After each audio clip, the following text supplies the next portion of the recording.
Norway کی انتہائی دور دراز منجمد اور جما دینے والی برفانی وادیوں میں زمین کی گہرائی کے اندر ایک ڈومز ڈے والٹ قائم کیا گیا ہے، جسے سوالبارڈ گلوبل سیڈ والٹ بھی کہتے ہیں۔ صحیح۔ وہاں دنیا بھر کے ممالک نے اپنے بیجوں کو ایک آخری بیک اپ کے طور پر محفوظ کیا ہے، تاکہ اگر سب کچھ خاکستر ہو جائے تو کم از کم ہم زمین پر زندگی اور خوراک کو دوبارہ اگا سکیں۔ اور اس والٹ کی سب سے دلچسپ بات یہ ہے کہ یہ محض برف میں دبی ہوئی ایک کنکریٹ کی عمارت نہیں ہے۔ اچھا، تو پھر کیا ہے یہ؟ دیکھیں، اگر ہم اس کی نفسیاتی گہرائی میں جائیں تو یہ انسانی ذہن کے اس ابدی خوف اور غیر متزلزل امید کا سب سے بڑا اور ٹھوس ثبوت ہے، جو صدیوں سے ہمارے ارتقائی سفر کا حصہ رہا ہے۔ یعنی ہم خود ہی ڈرے ہوئے ہیں اپنے آپ سے؟ بالکل۔ ہم نے اپنے بچاؤ کا یہ جو انتہائی قدم اتنی دور جا کر اٹھایا ہے یہ بذات خود اس بات کی نشاندہی کرتا ہے کہ انسان کو اپنے ہی بنائے ہوئے نظاموں کی پائیداری پر کس قدر عدم اعتماد ہے۔ مطلب ہم جانتے ہیں کہ ہم چیزیں بناتے ہیں اور پھر انہیں خود ہی تباہ بھی کر دیتے ہیں۔ صحیح۔ اور آج کے اس تفصیلی جائزے کا، یعنی ہمارے اس گہرے مطالعے کا بنیادی مقصد بھی بالکل یہی ہے۔ جی۔ ہم بکھرے ہوئے تاریخی، سیاسی اور ثقافتی حقائق کو یکجا کر کے یہ سمجھنے کی کوشش کر رہے ہیں کہ انسان آخر کس طرح اپنے بنائے ہوئے ان عظیم الشان ریاستی، معاشی اور سماجی نظاموں کو کھڑا کرتا ہے۔ اور پھر کن وجوہات کی بنا پر انہیں ملیا میٹ کرتا ہے۔ بالکل۔ اور پھر اسی تباہی کی راکھ کے ڈھیر سے انہیں ایک نئی شکل میں دوبارہ تعمیر کرتا ہے۔ یہ دراصل انسانی بقا کے نت نئے طریقے ایجاد کرنے کی کہانی ہے۔ لیکچر 05 کے نوٹس کی روشنی میں ہم اس پر بات کریں گے۔ اور بطور ایک تجزیہ کار میری ہمیشہ یہ کوشش ہوتی ہے کہ ہم تاریخ کو محض ناموں اور ادوار کا ایک بے جان کیلنڈر نہ سمجھیں۔ ہاں، وہ تو بہت بورنگ ہو جاتا ہے۔ بالکل۔ تاریخ اصل میں کیوں اور کیسے کا نام ہے۔ ہم ان واقعات کے پیچھے موجود محرکات، انسانی بقا کی اس مسلسل جدوجہد اور ان خونی فیصلوں کو کھوجیں گے جنہوں نے دنیا کا نقشہ ویسا بنایا جیسا آج ہمیں نظر آتا ہے۔ یعنی ہم یہ دیکھیں گے کہ انسان کے خیالات کس طرح مادی حقیقتوں کو جنم دیتے ہیں۔ جی بالکل۔ تو پھر کیوں نہ شروعات وہیں سے کی جائے جہاں سے واقعی یہ سب شروع ہوا۔ ناروے کے اس جدید اور ہائی ٹیک برفانی والٹ سے ذرا پیچھے چلتے ہیں، بہت پیچھے، ارتقائی آغاز کی طرف۔ ہاں، مراکش کے علاقے جبل آرہود کی طرف۔ جب ہم تاریخ کے اوراق پلٹتے ہیں تو وہاں سے ملنے والے ہومو سیپینز، یعنی ہمارے آباء و اجداد کے فوسلز، تقریباً 3 لاکھ سال پرانے ہیں۔ 3 لاکھ سال؟ جی۔ جب ہم 3 لاکھ سال قبل کے اس انسان کو دیکھتے ہیں تو وہ صرف اور صرف زندہ رہنے کی، اپنی طبعی بقا کی ایک خالص حیوانی جنگ لڑ رہا تھا۔ بالکل۔ اور وہ ایک ایسا دور تھا جہاں آج کا دن بخیریت گزار لینا ہی سب سے بڑی کامیابی تھی۔ خوراک تلاش کرنا، شکاری جانوروں سے خود کو بچانا اور بے رحم موسم کی سختی جھیلنا، یہی کل کائنات تھی۔ صحیح۔ لیکن پھر ارتقاء کے اس سفر میں ایک ایسا موڑ آتا ہے جب انسان صرف اپنے جسم کو زندہ رکھنے کی فکر سے آگے نکل کر سوچنا شروع کرتا ہے۔ وہ اپنے ارد گرد کے بکھرے ہوئے افراد کو ایک معاشرے کی شکل میں ترتیب دینے کے بارے میں غور کرتا ہے۔ مطلب وہ اصول اور قوانین بناتا ہے تاکہ ایک گروہ کے طور پر اس کی بقا یقینی ہو سکے۔ چلیں اس کے مختلف پہلوؤں کو کھولتے ہیں۔ جی۔ جب انسان نے معاشرے کو ترتیب دینا شروع کیا تو اس کے خیالات نے کس طرح کام کیا؟ 375 قبل مسیح کے آس پاس یونانی فلسفر افلاطون اپنی مشہور زمانہ کتاب دی ریپبلک لکھتا ہے۔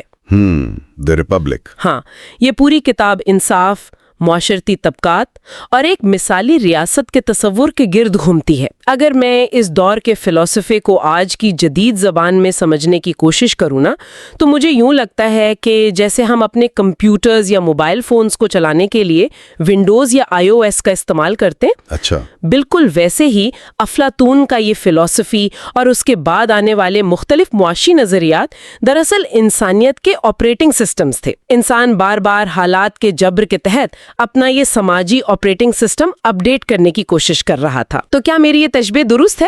ہاں، میں آپ کی اس آپریٹنگ سسٹم والی تشبیہ پر مسکرائے بغیر نہیں رہ سکتی، کیونکہ یہ سوچنے اور سمجھانے کے لیے تو واقعی بہت پرکشش لگتی ہے۔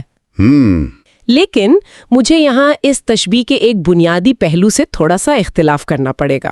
ارے وہ کیوں؟ دیکھیں، کمپیوٹر کا آپریٹنگ سسٹم یا سافٹ ویئر ایک پروگرامر بڑے سکون سے کسی صاف ستھرے اور محفوظ کمرے میں بیٹھ کر بناتا ہے، تمام خامیاں دور کرتا ہے اور پھر اسے خاموشی سے دنیا کے لیے لانچ کر دیتا ہے۔ صحیح ہے۔ لیکن انسانی تاریخ کا جو آپریٹنگ سسٹم ہے نا، وہ کسی پرسکون لیبارٹری میں نہیں بنا۔ وہ انتہائی بے ترتیب، الجھاوا اور سچ پوچھیں تو ضرورت سے زیادہ خونی رہا ہے۔ اچھا، یعنی آپ کا مطلب ہے کہ افلاطون کے خیالات کسی پرسکون مراقبے کا نتیجہ نہیں تھے؟ بالکل نہیں۔ ظاہر ہے افلاطون جب دی ریپبلک لکھ رہا تھا تو وہ خلا میں بیٹھ کر کسی یوٹوپیا کا خواب نہیں دیکھ رہا تھا۔ وہ دراصل اپنے ارد گرد ایتھنز کے معاشرے میں موجود اس شدید سیاسی افراتفری، طویل جنگوں کی تباہی اور نا انصافی پر اپنا براہ راست رد عمل دے رہا تھا۔ مطلب وہ زوال کو دیکھ کر لکھ رہا تھا۔ جی، وہ ایک تباہ حال اور بکھرتے ہوئے نظام کو دیکھ کر اس صدمے میں مبتلا تھا کہ اگر ہم نے انصاف پر مبنی ایک نیا اصول وضع نہ کیا تو ہم آپس میں ہی لڑ کر ختم ہو جائیں گے۔ تو یہ نیا آپریٹنگ سسٹم ضرورت اور شدید بحران کی کوکھ سے پیدا ہوا تھا۔ یہ تو واقعی ایک بالکل مختلف زاویہ ہے، اور یہ بات صرف سیاست اور ریاست تک محدود نہیں رہی۔ ہاں، فن اور ثقافت میں بھی یہی ہوا۔ بالکل۔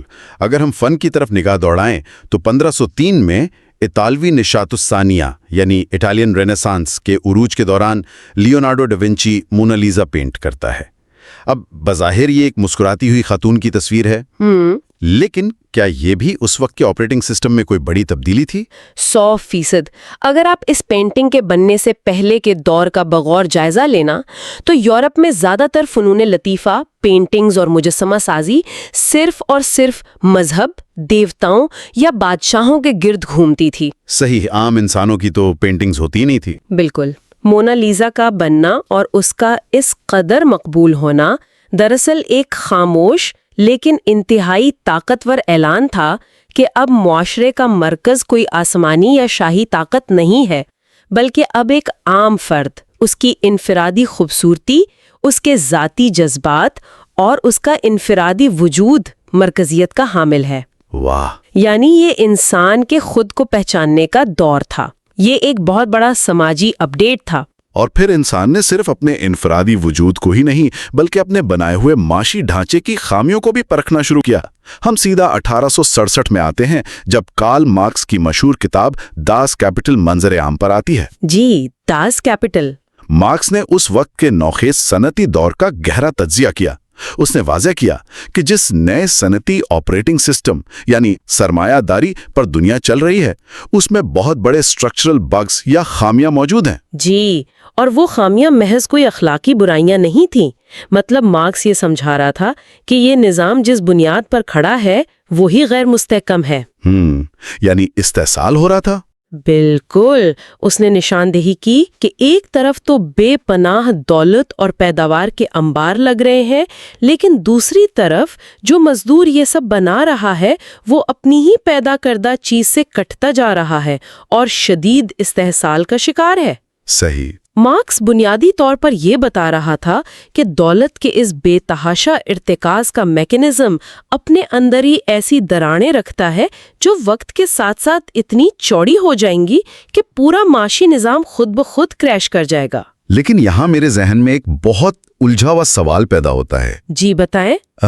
اگر انسان اتنا ہی باشعور ہو گیا تھا، اگر اس کے پاس افلاطون کے انصاف کے فلسفے، ڈاونچی کا عظیم فرد پر مبنی فن اور مارکس جیسے شاندار معاشی تجزیے آ گئے تھے، تو پھر اس نے صدیوں تک ایک دوسرے کا گلا کیوں کاٹا؟ میرا مطلب ہے اتنے اعلیٰ خیالات کی موجودگی کے باوجود ہماری تاریخ خون سے کیوں لتھری ہوئی ہے؟ دیکھیں، یہ تاریخ کا سب سے بڑا المیہ ہے۔ اس کی بنیادی وجہ یہ ہے کہ خیالات جتنے بھی عظیم ہوں وہ تب تک بے اثر رہتے ہیں جب تک وہ طاقت کے ڈھانچوں سے ٹکراتے نہیں۔ طاقت کے ڈھانچے؟ جی، جب ان خیالات کے پیچھے طاقت کی ہوس، علاقائی کنٹرول اور معاشی مفادات آ جاتے ہیں تو ریاستیں انہیں اپنے حق میں استعمال کرتی ہیں اور پھر وہ تباہی کا راستہ اختیار کر لیتی ہیں۔ صحیح۔ اس کی سب سے واضح اور ہولناک مثال یورپ کی وہ طویل مذہبی جنگیں ہیں جو کیتھولک اور پروٹیسٹنٹس کے درمیان لڑیں گئیں۔ اور یہاں جو بات سب سے حیران کن ہے وہ یہ ہے کہ آپ کا اشارہ یورپ کے ان 30 سالہ اور 80 سالہ جنگوں کی طرف ہے جنہوں نے پورے براعظم کو قبرستان بنا دیا تھا۔ بالکل، ان جنگوں میں مذہب کا نام ضرور تھا، لیکن اصل لڑائی اس بات پر تھی کہ کس علاقے پر کس کا کنٹرول ہوگا۔ علاقائی تسلط۔ جی، آخر کار جب وہ ایک دوسرے کی نسلیں کاٹ کاٹ کر اور اپنے شہر جلا کر مکمل طور پر تھک گئے تو 1648 میں انہوں نے ایک میز پر بیٹھ کر معاہدہ ویسٹفیلیا پر دستخط کیے۔ جب میں اس ویسٹفیلیا کے معاہدے کو دیکھتا ہوں تو مجھے یوں لگتا ہے کہ جیسے یہ کوئی امن کا عظیم فلسفہ نہیں تھا، بلکہ ایک طرح کا ریئل اسٹیٹ ڈیل یا مافیا کا ایسا معاہدہ تھا جہاں بادشاہوں نے فیصلہ کیا کہ بھئی دیکھو، ہم ایک دوسرے کا علاقہ چھینا بند کرتے ہیں ورنہ ہم سب مارے جائیں گے۔ بالکل درست۔ میرے ملک کی سرحد میں میرا قانون چلے گا اور تمہاری سرحد میں تمہارا۔ تو کیا اس معاہدے نے واقعی جدید بارڈرز کو اسی طرح جنم دیا؟ آپ نے اس کا جو تجزیہ کیا ہے وہ بڑی حد تک اس کی اصل روح کے قریب ہے۔ ویسٹفیلیا نے واقعی دنیا کو ریاستی خود مختاری کا ٹھوس تصور دیا۔ صحیح۔ اس کا بنیادی نقطہ یہی تھا کہ ہر ریاست اپنی جغرافیائی حدود کے اندر مکمل طور پر آزاد ہے اور کوئی دوسری ریاست یا یہاں تک کہ پوپ جیسا بڑا مذہبی پیشوا بھی اس کے اندرونی معاملات میں مداخلت نہیں کرے گا۔ یعنی وہ اپنے گھر کے خود مالک بن گئے؟ بالکل۔ یہیں سے دنیا کے نقشے پر وہ لکیریں کھینچنا شروع ہوئیں جنہیں آج ہم جدید قومی سرحدیں مانتے ہیں۔ اس نے بادشاہوں کو اس نفسیاتی دباؤ سے آزاد کر دیا کہ انہیں کسی بیرونی طاقت کو جواب دینا ہے۔ اور یہیں سے غالباً انسان نے اپنے اندرونی ریاستی نظام کو بھی بہتر بنانا شروع کیا۔ مثال کے طور پر اسی ویسٹفیلین نظام کے تحت انگلینڈ میں 1688 اور 89 کا گلوریس ریولوشن آیا، جس نے بادشاہ جیمز دوم کو ہٹا کر آئینی بادشاہت کی بنیاد رکھی کہ بادشاہ کوئی خدا نہیں ہے بلکہ وہ بھی قانون کے ماتحت ہے۔ جی بالکل۔ پھر 1776 میں امریکہ میں تھامس جیفرسن، بینجامن فرینکلن اور جان ایڈمز نے مل کر امریکی آزادی کا اعلان لکھ ڈالا، جس میں انسانوں کے مساوی حقوق کی بڑی شاندار باتیں کی گئیں۔ بظاہر تو یہ انسانی حقوق کے ارتقاء کا ایک بہت خوبصورت دور لگتا ہے۔ بظاہر یہ بہت خوبصورت ہے، لیکن جب ہم ان واقعات کو عالمی تناظر میں رکھ کے دیکھتے ہیں نا تو ان شاندار اعلانات کے پیچھے ایک بہت بڑے عالمی منافقت چھپی ہوئی نظر آتی ہے۔ عالمی منافقت؟ وہ کیسے؟ وہ ایسے کہ یہ تمام اعلیٰ اصول، چاہے وہ ویسٹفیلیا کی خود مختاری ہو، انگلینڈ کا قانون ہو یا امریکی آزادی کے اعلانات، یہ ان بڑی یورپی طاقتوں نے صرف اور صرف اپنے باہمی معاملات کے لیے بنائے تھے۔ اچھا، یعنی دوسروں کے لیے نہیں تھی یہ؟ جی ہاں، جب بات یورپ یا شمالی امریکہ سے باہر کی دنیا کی آتی تھی تو یہ تمام اصول ہوا میں اڑا دیے جاتے تھے۔ اسی دور میں جب وہ گھر میں آزادی کے گیت گا رہے تھے، انہوں نے نو آبادیاتی قبضے کے لیے 7 ایئرز وار لڑی، جو 1756 سے 63 تک چلی۔ یہ جنگ یورپ، امریکہ اور ایشیا سمیت 5 براعظموں پر لڑی گئی تاکہ کمزور قوموں پر قبضہ کر کے ان کے وسائل لوٹے جا سکیں۔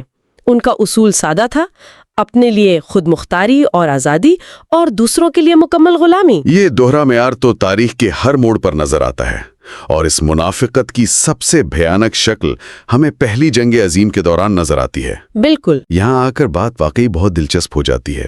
جب میں پہلی جنگ عظیم کی تاریخ دیکھتا ہوں، جو ٹھیک 4 سال 3 مہینے اور 14 دن چلی، تو ایک طرف کروڑوں لوگ خندقوں میں مر رہے تھے اور دوسری طرف عین اس جنگ کے بیچ میں مئی 1916 میں برطانیہ اور فرانس روس کی رضامندی سے ایک انتہائی خفیہ معاہدہ کرتے ہیں جسے سائکس پیکو ایگریمنٹ کہا جاتا ہے۔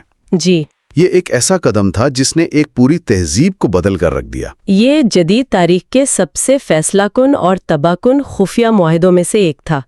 برطانیہ اور فرانس کے سفارتکاروں نے بند کمرے میں بیٹھ کر میز پر مشرق وسطیٰ کا نقشہ بچھایا، پینسل اور پیمانہ اٹھایا اور سیدھی لکیریں کھینچ دیں کہ عثمانی سلطنت کے ٹوٹنے کے بعد کون سا حصہ فرانس کنٹرول کرے گا اور کون سا برطانیہ۔ اور یہاں سب سے حیران کن بات یہ ہے کہ انہوں نے ایک خالصتاً یورپی